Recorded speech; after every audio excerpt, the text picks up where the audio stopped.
It's another day, another episode, and yes, it's Bangeti TV. Ladies and gentlemen, you are watching Trending.zw, our weekly show where we give you updates on the hottest and most juiciest stories that happened over the week. And to begin with, first story, churches called for the suspension of elections in Zimbabwe for 7 years and a unified approach in solving all issues affecting the nation.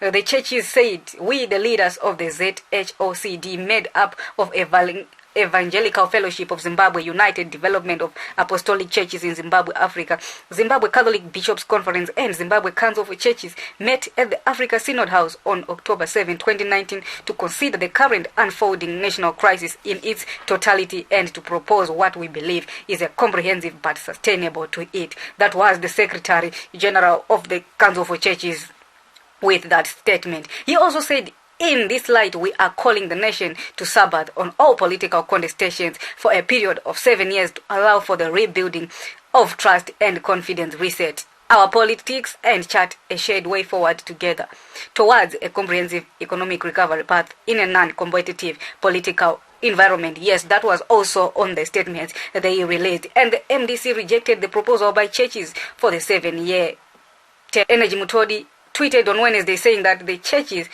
score was based on versions from the devil.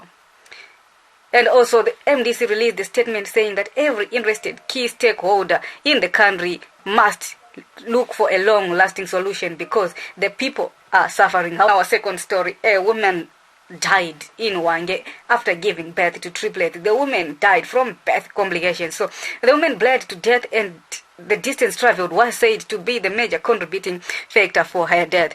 The woman delivered one child normally and the other two had to be delivered by operation. As you can see, they're dying from traveling 400 kilometers to receive health care, especially for a pregnant woman, is just too much. There is need for improvement in the healthcare delivery. 400 kilometers is just too much to travel for someone who is highly breathing. Considering also that he came from Wange, a town, yes, it is a town. There is need for better service delivery in the health sector. And on number 3, Delta announced another round of price increases this week. Their prices had remained low for a period and drinkers had been made to stress less over the issue of beer prices. However, a pint is now costing $12, that is from $8, and a quart is now costing $20, that is from $12. The Super Chibuku is now on $14, and yes, there is no way we can expect their prices to remain constant when all other prices are going up, especially that of fuel and electricity, which are key elements in the production of beer.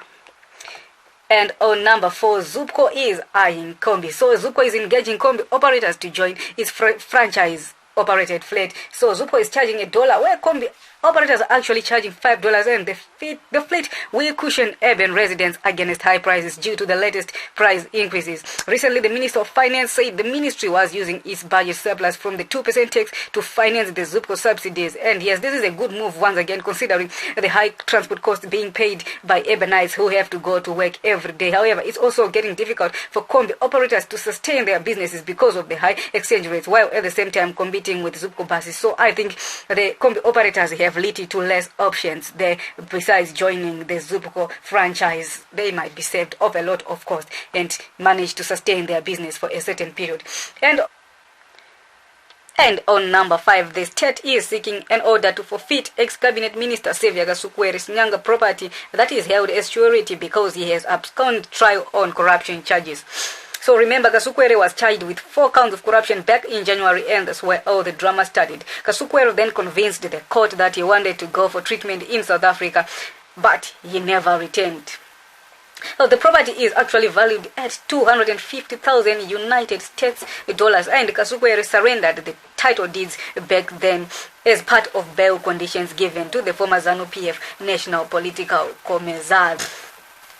Also, so the counts that Kasukwere was facing included actually favoring former First Lady Grace Mugabe's sister Shuai Kumbochuma with a land deal, and others were contravening the Procurement Acts. And on number 6 is the doctors strike update there. And so striking doctors must return to work within 48 hours or face a misconduct charge. That was according to the Labour Court ruling on Friday, and judges, however, referred the matter to the arbitration court to finalize on it. So doctors have at government hospitals have maintained that they are not on strike, but they are incapacitated. And the doctor who led the strike, Bothwell Mbua Esango and David Chumuga, was suspended by the UZ, but he was, however, reinstated after the War Department pulled out and a backlash from other doctors. Number 7 is the people versus Econet. So Econet has recently been sending a lot of messages promoting Sasai. People seems to be getting tired of it all, hence the complaints on Twitter recently. Potras also admitted to have received complaints about Sasai and said they would act on their reports. Econet is trying all it can to push Sasai into the market, hence the heavy spamming and also payouts being given to those who download the app. For example, they are running a promotion where you can receive $20 into your EcoCash account if you download and register on Sasai. So Putra said, we have taken note of the numerous complaints and views from consumers on the continuous receipt of Sasai SMS. We are engaging the service provider and will communicate further developments. So Putra, they're issuing a statement concerning the spamming from Econet.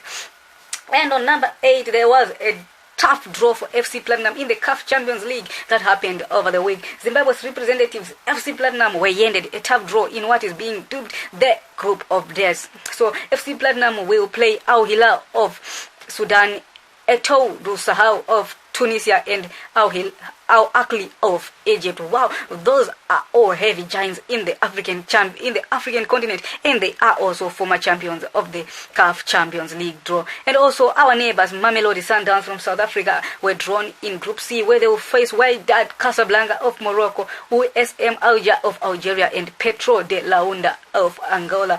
And on number 9, yes, it's an update from the GINIMB all-white party. Yes, so Genius Kadungure's all-white birthday party celebrations held at Dreams nightclub in Harare yesterday. And many other high-profile celebrities were left out, and however, we are now giving you a video of what happened at the party. Amen, they seemed to be drunk to the extent that he could not walk or talk. Some saying those are the effects of free beer. And on number 10, after many disses on their HQ, the MDC Alliance finally got tired of it all, and they refurbished their headquarters. Pictures online showed work in progress and also refurbished state-of-the-art office. This also came at a time when they received their portion from the government stated in the Political Parties Act, and this was long overdue considering it's the biggest opposition party, and also it has had strong donor funding for a long time. They well done to the MDC for their refurbishment that they have done. And in our 5 in 5 in brief, number 1, Peter Ndlovu was named in the list for Africa's greatest EPL players. Yes, he is a Hall of Fame. And Stanchart closed almost all its branches, leaving only 3 branches left open in the country. And on number 3, President Emerson Mnangagwa donated 1 million to the Global Fund to fight tuberculosis and malaria. And on number 4, 2018 presidential contestant Brian Muteki was taken to court by a local bank over an unpaid loan. And on number 5, Norman Mapeza is said to be one of the highest paid coaches in the PSL with a monthly salary of about $35,000 United States dollars.